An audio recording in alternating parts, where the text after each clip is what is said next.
For the second straight day, Texas lawmakers cut discussion short in the special legislative session. What was discussed and what this session is costing taxpayers. Straight ahead. And most wedding ceremonies were put on a pause during the pandemic, but with venues open and mass gatherings becoming safe again, people in the Brazos Valley are ready to say, I do. Your 25 News starts right now.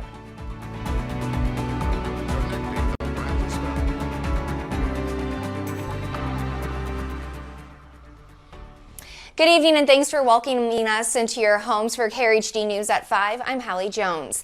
It started out as a conservative wish list from the governor Wednesday, quickly ending the special session's first week with a whimper this morning.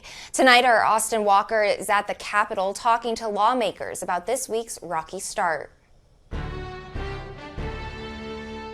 It is day 2 of the special session here at the Texas State Capitol, and out of the 11 hot topics that are on the agenda to be discussed, none of them have been heard on the House or Senate floor, leaving many with questions on why.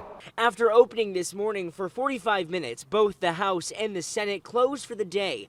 People from all over Texas have come to the Capitol in hopes of hearing lawmakers discuss and vote on key bills. Bills including the highly contentious bail bond initiative, fair elections, and children's sports. Representatives say special sessions are and can be slow-moving. The bill must be drafted, read 3 times, approved in committee, and then hits the House or Senate floor, pending approval for the governor's desk. And while this is a long process, people say they want to see more progress. As of about an hour ago, the House already convened until next Tuesday. They're not coming back.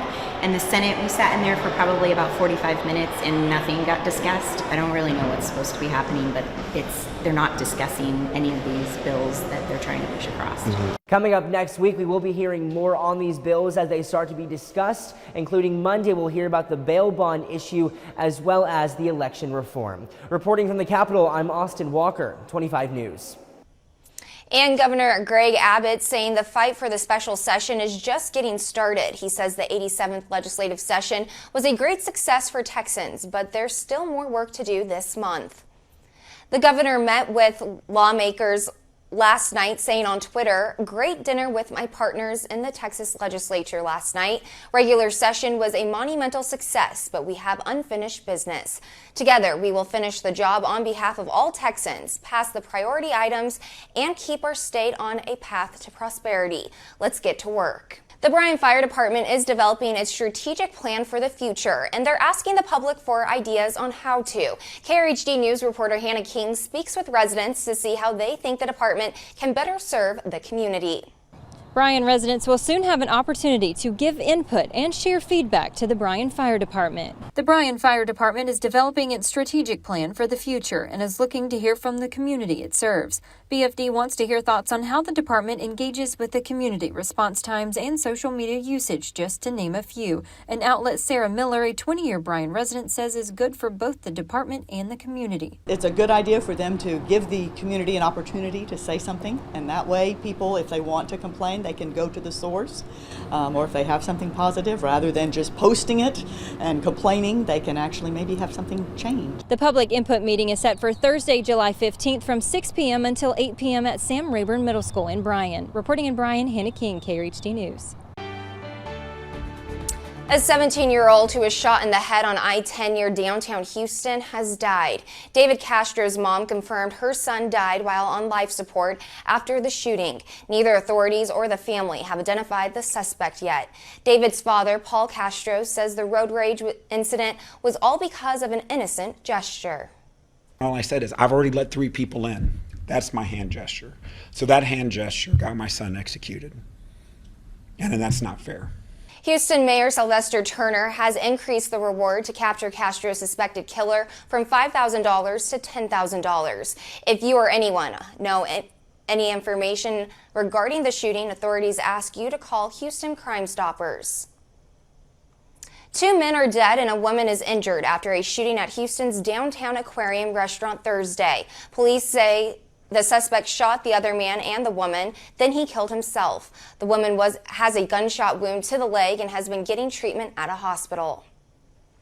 Right now, preliminarily, and we still have a lot of investigation to do, it does not appear that these parties were together. It appears that the male and female on one end of the bar were not with this suspect. No one else appears to be injured from the shooting. Well, in other news, wedding bells may not ring the same since the pandemic struck, but brides are finding a new tune. KRHD News reporter Rachel Espayat spoke with a bride-to-be about her post-pandemic wedding plans. Most brides have been planning their wedding day since they were a little girl. Over the last 10 years or so, most people have gotten lost in the glitz and glam, but the pandemic has helped refocus on the meaning of marriage. As a wedding planner and a soon-to-be bride, Paige Fuller has watched wedding trends evolve. In 2021, I feel like people are doing more of a simplistic design where it's just more about the people who are coming and enjoying the wedding day versus here we have to have all of these big, huge items and things. Fuller says most clients still worry about the size of the guest list at this point of the pandemic.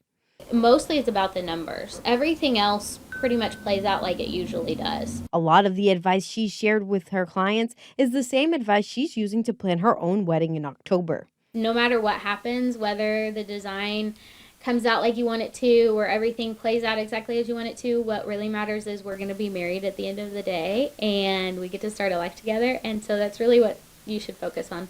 Go with your gut and do what you and your significant other absolutely really just want to do, like in your heart. Her friend and wedding photographer Caitlin Trainum got married in the middle of the pandemic last November. I got a huge dream wedding at my favorite place with all my favorite vendors. Proving you can still pick the tune of your wedding bells. In Bryan, Rachel Espayat, KRHD News. North Carolina recently became the first state to settle with Juul over claims the e-cigarette company marketed to teens. As lawsuits against e-cigarette and opioid companies continue to move forward, the 1998 settlement between states and big tobacco companies is providing a roadmap decades later. Now, with the tobacco settlement, there weren't specific safeguards or requirements put in place about how that money had to be spent. They should perhaps pay more attention to the specifics and details and designate specific funds and specific amounts of funding and specific earmarks to prevention and cessation to really deal with it. So in 20 years plus, beyond any settlement there, they're not having similar regrets and saying we should have done it from the beginning. A report from the Campaign for Tobacco-Free Kids found in the 2021 fiscal year, states collected nearly $27 billion from the tobacco settlement and tobacco taxes. But they spent just 2.4% of it on tobacco prevention. Now that's an 11% decrease from the year before and less than a fifth of the total funding recommended by the CDC. Now, with the next fiscal year starting for many states this week, anti-tobacco advocates are not hopeful that these numbers will get better, especially with the budget strains that states have been dealing with during the pandemic. When there's a short-term budget problem in a state, it's easy to divert those funds. Unfortunately, young people, which is who we're trying to help, kids, and prevent them from smoking and becoming lifetime addicts to tobacco, are not the strong constituency that some other groups are sometimes. So states find it easy to divert the money because they're not seeing the benefits right away, perhaps. For most states, the tobacco settlement money goes into the general fund and states spend it how they like. In some states, it's used to pay for various children's programs. Anti-tobacco advocates are worried with the number of kids using e-cigs, more of the tobacco settlement money will not go to fight this. From anxiety to depression, kids are still struggling to emerge from the pandemic, and Chris Conti shows us the special summer classes that many schools are holding to help address lingering mental health issues. In classrooms and in schools across the country, there is no telling how much learning kids have missed out on because of the pandemic. But for Kate Martin and Tafadzwa Musakiwa, their classes this summer have nothing to do with math or science. The biggest thing that a lot of schools are making a push for is that you can't necessarily educate a student if they're not in the mental state to learn anything. I've heard the word mental health be said more times than I ever thought. Tafadzwa and Kate are both counselors at Londonderry High School in New Hampshire. Classes let out weeks ago, but some kids are still here. It's not summer school, more like summer camp. The goal is to help kids who've struggled to emerge from the pandemic. I think especially a lot of our kids feel a sense of a loss of control, and they don't feel like they know what's happening and what's going on around them. Making friends is one of the biggest things they're working on here. Parents and teachers nationwide are realizing that kids are dealing with a lot of anxiety when it comes to relationships because they lost so much social time last year. A lot of our kids were saying, I don't know how to make friends anymore, like it's hard, I don't get it. Sometimes finding solutions is as simple as having students write down ideas to help with self-care. They scribble words like crying, writing poems, and are even making vision boards for the future.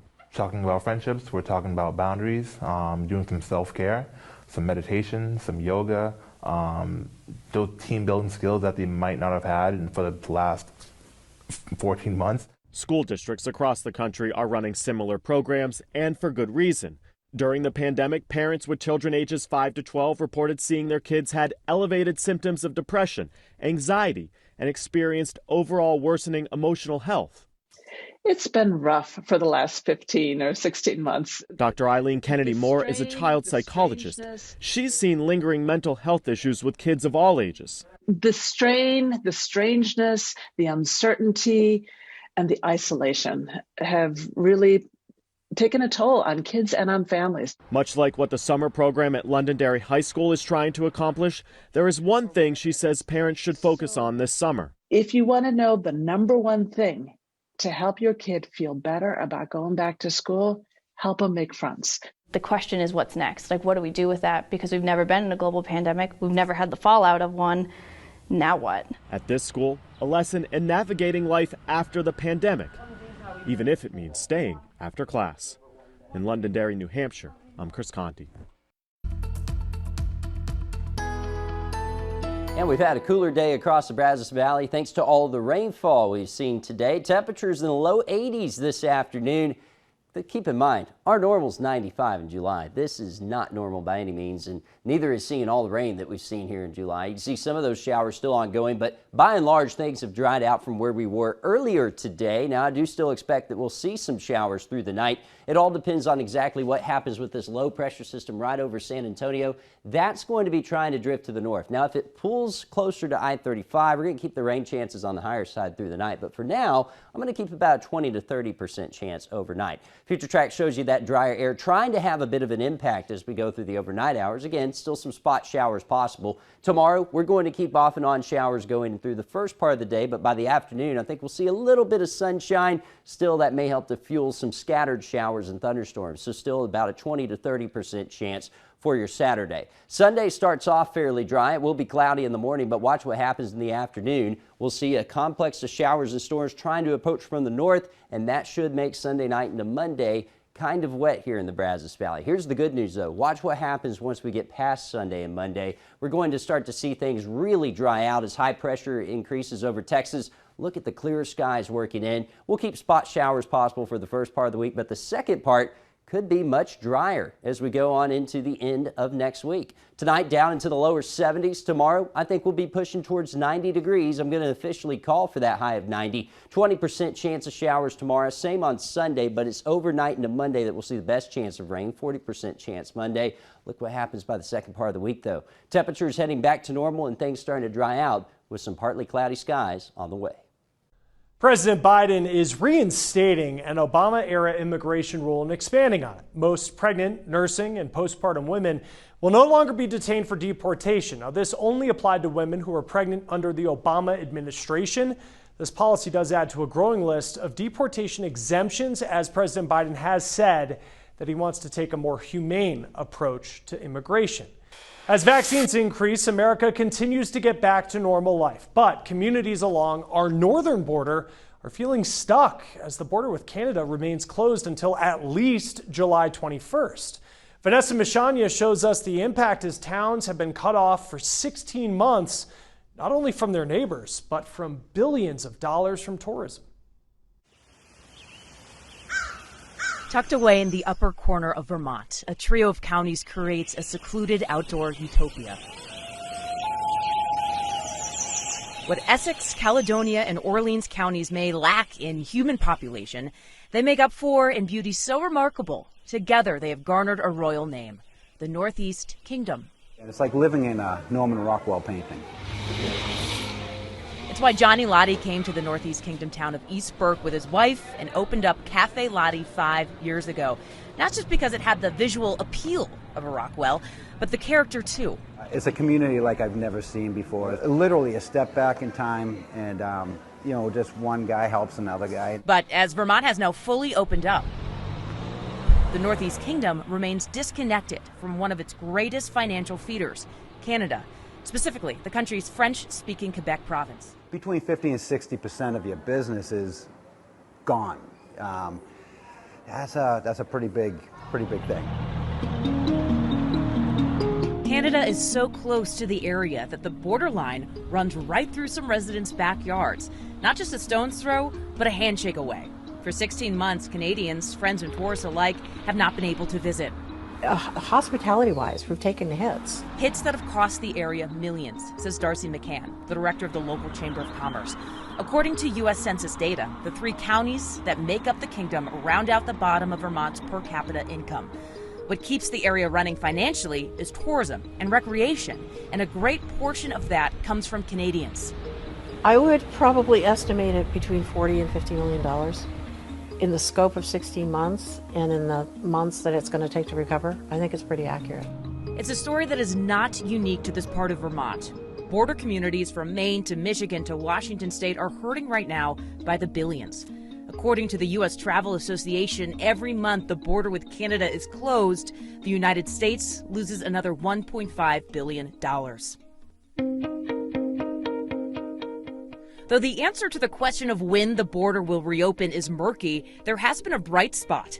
The Northeast Kingdom has seen a rise in folks from bigger cities after learning that they can work from home, moving to the area. That's been one of the really positive aspects of this, is that we need people to move to the state, to add to the economy and be part of our community, and they're doing it.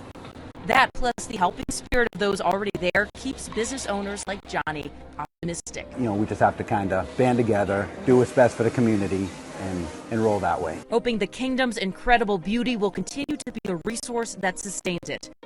In Eastburg, Vermont, I'm Vanessa Mashani reporting. All right, Vanessa, thank you. Now, finally, in our lineup today, there was a virtual option for nearly everything during the pandemic, but most of it was temporary. Why some people say virtual testimony should stick around for good. Testifying virtually has been an option for the public in legislatures across the country in the pandemic, and now there's a push to make that a permanent option. Connecticut's believed to be the first state to consider doing it long term, specifically for nursing home residents. Lawmakers say they saw an impact that this could really have early on in the pandemic, with COVID cases and deaths surging at nursing homes. Having people testify themselves remotely changed the policy. And I don't know that we would have gotten that without people themselves advocating for what it was like and what they needed. Connecticut State Rep Ann Hughes sees what nursing home residents are dealing with firsthand as she works as a social worker at a nursing home, but she says other people don't. It was like being on somebody's doorstep, right? It was like us going to them rather than, and usually we don't get impacted people themselves at the Capitol testifying and offering public, they might offer written testimony, but we often get the advocates, the paid lobbyists. Having the opportunity for people to see that a nursing home resident, I think in people's heads, they think of a much older adult who maybe doesn't have the capacity to explain how things impact them or have a meaningful voice. And that's really not who we're representing. Maureen Painter advises lawmakers as the state's long-term ombudsman, and she sees value in nursing home residents being able to advocate for themselves. I can represent what they tell me and why we want to see change and how it'll impact the long-term care system. But when people have the opportunity to share their own story in their own words, I think that's when you really start to see meaningful change. She says family members can also have barriers traveling to the Capitol to testify, so this change would benefit them as well. Representative Hughes says testifying in person, let's face it, it can be intimidating. So a virtual option where people can choose to turn on their camera or not